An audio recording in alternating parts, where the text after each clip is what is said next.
تو میرے خیال میں وہ ٹھیک ہے اس کو. جی ہاں، جو آپ نے کہا اپنے اطمینان سے، اپنے دل سے، ہر ایک کے دل میں ایک مفتی ہے اور الاعمال بالنیات ہے، وہ اس نیت سے دوسروں کی علاج بھی کرے اور جو اس کا جائز وہ سمجھتا ہے. اچھا، کچھ سوالات میرے خیال میں ٹائم 4-5 منٹ ہے، 2-3 ساتھیوں نے شاید ہاتھ اٹھائے ہیں. کوئی اور سوال ہیں تو اس موضوع سے متعلق ہے کسی کے اور سوال؟ السلام علیکم. جی عزیز بھائی مجھے اجازت ہے؟ جی جی جی، ڈاکٹر طارق اسماعیل ہیں آپ؟ جی السلام علیکم عزیز جی بھائی. فرمائیے. اچھا، اس میں جی یہ ہے کہ ابھی یہ جو بات آپ فرما رہے ہیں نا کہ بغیر اس نے سند نہیں لی، FCPS کلیئر نہیں کیا، اس نے اپنے شعبے کا امتحان پاس نہیں کیا اور وہ پریکٹس کر رہا ہے، مرضی دے، لیکن پنجاب ہیلتھ کیئر کمیشن کے تحت جو مروجہ قوانین اس وقت چل رہے ہیں اس کے تحت وہ بندہ اپنی اس اسپیشلٹی کی انڈیپینڈنٹ پریکٹس نہیں کر سکتا. یہ جو ہمارے پاکستان کے قوانین ہیں، میں چونکہ پنجاب سے بلانگ کرتا ہوں، پنجاب ہیلتھ کیئر کمیشن کے تحت وہ بندہ، بس میری اسپیشلٹی پیتھالوجی ہے نا، اگر آپ پیتھالوجی میں ڈگری ہولڈر نہیں ہے، ایگزام پاس نہیں کیا تو آپ انڈیپینڈنٹ لیب رن نہیں کر سکتے. اب یہ علیحدہ بات ہے کہ 10 سال آپ کرتے رہے ہیں، نہیں ہوا، آپ نے تجربہ حاصل کر لیے.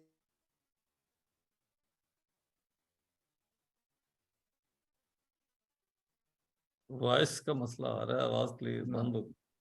ڈاکٹر کاردار صاحب شاید اس دوران کوئی بات کرے ہو. جی السلام علیکم. جی وعلیکم السلام. یہ اس کو میرا خیال ہے کہ شرعی اور اس کرتے ہوئے تھوڑی سی احتیاط کرنی چاہیے کہ ریجنل ایشوز ہیں ہمارے ہاں. یہ صحیح ہے اگر آپ نے ٹریننگ پوری کر لی ہے، سپروائز ٹریننگ، اور اگر آپ نے ایگزام پاس نہیں کیا تو وہ ہمارے ریسٹرکشنز ہوں گے. لیکن US میں اگر آپ نے ایک سرٹیفائیڈ ریزیڈنسی ٹریننگ پروگرام کر لیا ہے اور اگر آپ نے ایگزام پاس نہیں بھی کیا، you are allowed to practice as a specialist. صرف ریسٹرکشن یہ ہوگی کہ آپ ایکیڈیمک جو ہے رسپانسبلٹی نہیں لے سکتے، otherwise you are considered as a consultant in that specialty. So یہ ریجن پہ ویری کرتا ہے. جو ہے ہمارے ہاں جیسے طارق اسماعیل کہہ رہے ہیں، لیگل پوائنٹ آف ویو سے تو یہ صحیح ہے. جب تک آپ کے پاس کوالیفیکیشن نہیں ہے، آپ کیا کہتے ہیں لیگلی اس پہ کور نہیں ہے، لیکن فتویٰ اس پہ لگانا ہمارے لیے شاید مشکل ہو. صحیح ہے. ہاں، اس کا شرعی اسپیکٹ ایک ہوگا اور ملکی قوانین اور PMDC کے قوانین کچھ اور ہوں گے. تو ظاہر ہے یہ چیزیں تو اپنی اپنی جگہ پہ اس کی اہمیت ہے. اچھا، اس کے علاوہ ٹائم تقریباً پورا ہونے کو ہے. کوئی سوال ہے تو نیکسٹ انشاءاللہ پھر حرمت سود جو نیکسٹ چیپٹر ہے اس پہ انشاءاللہ اگلے اتوار کو گفتگو ہوگی. میں آپ سب کا شکریہ ادا کرتا ہوں، محترم پروفیسر محمد ایوب صاحب کا بھی. آپ دعا سے اختتام کریں پروفیسر صاحب. اللہم صلی علی محمد و علی محمد وبارک وسلم. اللہ ہمارے اس دوستوں نے جو بیان کیا، جو پڑھا، اس پر ہمیں خود عمل کرنے کی توفیق عطا فرما، اور یہ بھی کہ ہم اس کو آگے پھیلائیں تاکہ ہمارا معاشرہ جو ہے وہ اسلام کے جو بنیادی اس کے جو حصے ہیں، جو احکام ہیں، اس کے مطابق جو ہے وہ سارے انسان جو ہیں وہ فلاح حاصل کر سکیں. آخر دعوانا الحمدللہ رب العالمین وصلی اللہ علیہ وسلم محمد علیہ وسلم اجمعین برحمۃ اللہ الرحمن الرحیم. جی جزاک اللہ. جی جزاک اللہ. السلام علیکم. جی شکریہ بہت بہت. جی خدا حافظ.